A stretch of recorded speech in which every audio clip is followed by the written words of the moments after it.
After John Krasinski's first two installments of the Quiet Place franchise hit theaters in 2018 and 2021, it became time to take us to the beginning of the story.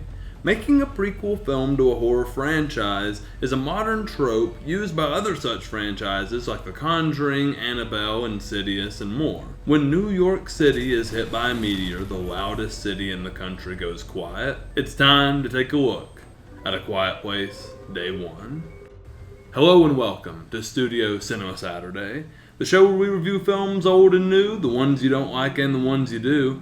I'm your host, Kael, and today I'm joined by my co-hosts Jackson Hamm and Garrett. We're taking a look at A Quiet Place Day 1. Directed by Michael Sarnowski, Joseph Quinn stars as Eric, Alex Wolff as Ruben, Djimon Hounsou as Henry, and Lupita Nyong'o as Sam. Kicking right off into the video, we're going to start off with a bit of a spoiler-free section here. How do y'all think this film compares to the first two? I like the first movie. I'm among a crowd that doesn't like the second movie as much. I would put this in the middle. I don't like it as much as the first movie. I do like it more than the second movie. Probably agree. I don't know. This one and the second movie for me are about the same level as enjoyment. And, the first one stands atop the list. But this one and two kind of neck and neck for me. I think we can all agree that the first one is definitely the group's favorite. I do think I like this movie the least out of the three. I don't know, I didn't really care about the characters as much. But I still did really like the film. A little segment I want to go into, just because those are spoiler-free thoughts. We all liked the film. I don't think any of us feel extremely crazy about the film. I enjoyed watching it. Don't know that I'd want to, necessarily watch it again. I might watch it again in a couple years, maybe. But something that I can't help but notice is that this is the third film in the franchise. It's coming out alongside of another third film in the franchise, Maxine, which we just did a review for last week. And I want to know in the comments if people prefer the X trilogy or the Quiet Place trilogy. I'm going with X. But that's just a little quick segment. We will go ahead and cut into spoilers. Spoiler warning, you haven't seen A Quiet Place Day 1, you're still watching this video, you complain about getting the movie spoiled, that's your own fault. I want to start off by talking about the segment before everything goes down where they're going to the show. We find out that she has the cancer, she doesn't want to go out, she doesn't really seem to enjoy life much. In that predicament, I'd think it would be really hard to enjoy life, but we see she's in a state of not wanting to do anything. She gets drugged to this show. We leave the theater, her friend gets a call, and we've got to go. He's telling her, we gotta go, we can't stop and get pizza, we gotta go right now. They get on the bus. I love the scene, or the bit of the scene where she looks back and notices that everybody on the bus is looking behind them, and that is when the meteor hits. And I love how smoke fills everything, and next time we see her, she is just covered in smoke. And they did a great job at throughout these debris collision scenes, afterwards, her eyes would literally be bloodshot and bleeding from all the straining and dust and smoke that's getting into them. It was a very dusty, debris-filled film, with just the kind of atmosphere going on. But the meteor hits and we are propelled into this film, and I liked that it happened fairly quick. Me too. I like that we get that little snippet of here's this person before the creatures arrive. Here's a little slice of life from her.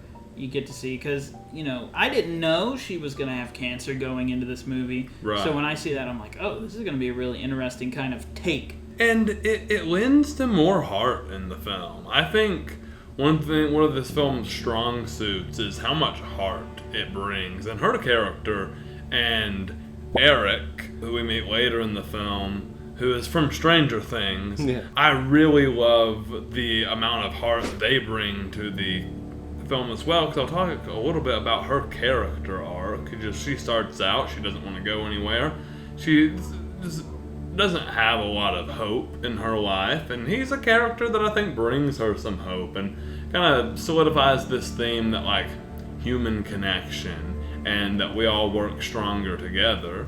And we see that through them, but you know who else works stronger together? the alien creatures. You know, you've got 3 in the first film, and they're kind of separate, and you hear about them, and they're coming to attack. But in this film, hordes of them. No fighting them. Oh, absolutely. There's none nothing whatsoever. to do about them. There are so many that you can't walk anywhere and not see one after a point. There's a point in the film where a lot of just the people of New York are trying to get to these boats. And it's cutting to these wides of everybody just walking, and they're everywhere on top of buildings and just kind of crawling around. And it was like, you're not going to get the chance. Yeah, she shifts her focus to kind of, you know, she's going to get her medicine. And that's one thing throughout the film. There's kind of this revolving door of side characters that she's interacting with because everyone's going one way and she's going the other throughout most of the film. That's because she knows she's gonna die. She's looking for her medicine. She wants to feel better in her last moments here. It takes us to that scene you were talking about. She's walking the other way in a huge crowd, and she just kind of begins to notice there are people moving in those buildings, people in the streets. You can just hear footsteps. You know, and people are wincing throughout this entire movie and holding back screams and tears. Mm-hmm. Like, you can just see it on everybody's face. And then you kind of hear the alien start to, like, move around just a little bit. And then one just dives off a building into the crowd, and it becomes mayhem. Mm-hmm. Yes. It just... Every moment throughout this film, it makes it even more kind of dangerous because at the start, they, you know, destroy all the bridges into Manhattan, essentially.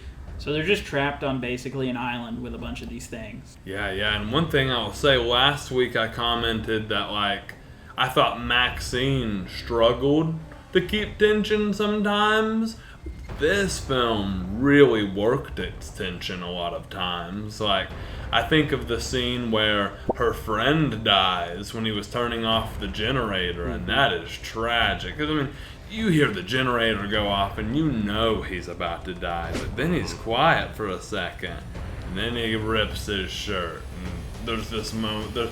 I feel like in this movie, every time someone makes a noise, there's this moment where they look up, and they're like, then they're dead. Yeah, it's just early on, it's just these moments of realization of like, oh, I made a noise. Mm-hmm. Which before the aliens landed is just like it's a normal moment of life. We're making so much noise right now in this review that's just normal. Mm-hmm. And now it's just sound is a death sentence in this world. I want Garrett to make his point about the creatures that he brought up to me. Yeah, so one of the things that I thought was really interesting about this film was that we do kind of get to see these aliens in a different light.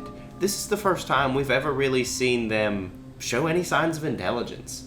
There's a point where your character Eric goes out looking for medicine for Sam, and the cat, Frodo, takes him to one of the meteor crash sites on accident. And you see all these kind of mushroom-looking things at the crash site.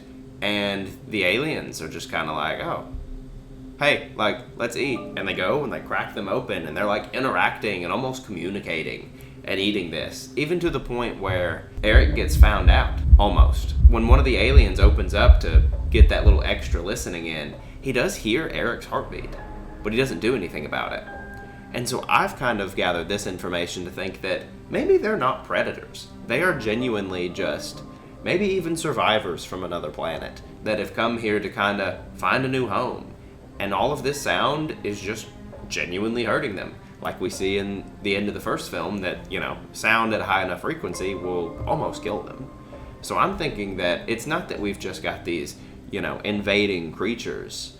We've got kind of these new beings just trying to find a new home. They're trying to survive too, you know? Yeah, and to add to their intelligence, actually, there seems to be like a whole different type of creature kind of seeing over the vegetation there. Like there's the big one, and then you have the smaller ones coming in. That one almost looks like it's tending to this vegetation in a way. Yeah, and so that's something that I think Eric brings to the next film, that, you know, he's kind of got some of this insider knowledge that I also think is just cool to explore in future films. And then we talked about how they're kind of stronger together now, but one of the craziest things that happens multiple times is when they'll be in a building and you'll hear the helicopter go over, telling everyone to stay silent.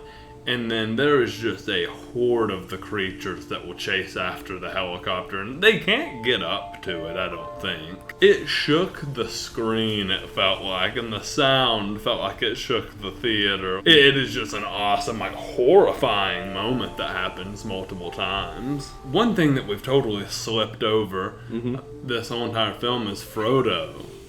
Frodo's insanely fun to keep up with, and gives you a sense of anxiety anytime something goes down and Sam falls and Frodo scurries off. And just like, oh damn, is she gonna lose Frodo every single time? Oh. Yeah, adds just this extra tension to the movie of having to deal with a pet. In the first two, they didn't have pets or anything like that. They had a very limited lifestyle even. Having to deal with that, like, every time the cat was off screen, I was like, what is going on with the cat?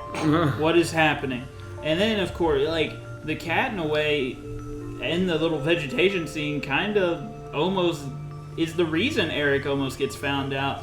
And even then, the cat, credit to both the cats who played Frodo in this film, I feel like somehow they got a moment where the cat had a face after the big boy kind of menaced down Eric, where Eric was looking at him like, bro, what was that? Like, what the heck was that? Like, it almost looked like it sunk in for the cat, like the cat gets it now, like, yeah, this is serious. No, absolutely. I think Frodo is a character that should absolutely come back and was super fun to watch throughout the entire film, to the point that, man, we got out of the theater today, and I was in the bathroom washing my hands. Dude walked up next to me washing his hands, and I was like, hey, man, you just watch Quiet Place? He was like, yeah. And I said, what'd you think about it? And he was like, it was alright, but I like following that cat. And I was like, I think the general audience reaction is just like, yeah, the cat's cool.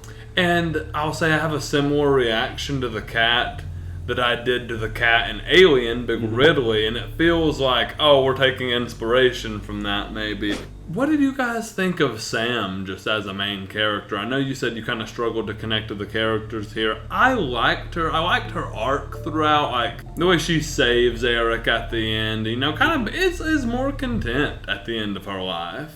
I think Sam is probably the strongest character in the movie, just due to her having the most screen time, of course. And you already get thrown in with, you know, the cancer and all that. And it was very nice and very kind of, you know, she's the heart of the film. And to see her go through very much at the beginning, just be like, I'm waiting to die. And then throughout kind of go to, I gotta live to get this pizza. And then she's gotta live to help Eric get out of here. Because, like, she knows, she's like, I am going to die. We're in the death throes here. But if I can do something good and live a little right before I go out on my terms and not to this cancer, be a good life lived. The ending of the film is really cool. You have this awesome chase scene where Sam is essentially throwing herself on the line, using a crowbar to crack windows to draw all the creatures away from Eric, who is running towards the boat. You get this awesome near miss of him jumping into the water from the pier, and really, that's the end of our film. We see Sam resolve her plot. I like the scene where she's now brought some headphones, she's listening to music. She ultimately determines that, you know, she was dead before the movie even started. Like with the cancer sentence, in her head especially at the beginning of the film. So, what does she do? She unplugs the radio from her headphones, she gives herself up, and that is the last shot of the film. And it kind of was framed and maybe gave me the same vibe as the end of the first film, where Emily Blunt cocks the shotgun and you kind of get the ending. It gave me the same vibe. Instead of the shotgun cock, there's now just the alien dropping in. It had like an almost similar sound effect, I thought. Yeah, honestly, yeah, the symmetry there, but you know, at the end of the first film, it's a much more kind of epic and almost triumphant thing where it's like, we found a way to fight back. Here, it's more just like I'm going out on my own terms. This is the early days of this. kind of a little more dark and twisted. I imagine there is just this looming feeling of like, oh, my life's already over. And I think she perseveres that through like making friends with Eric, because in the beginning she's totally like, hey, you gotta go.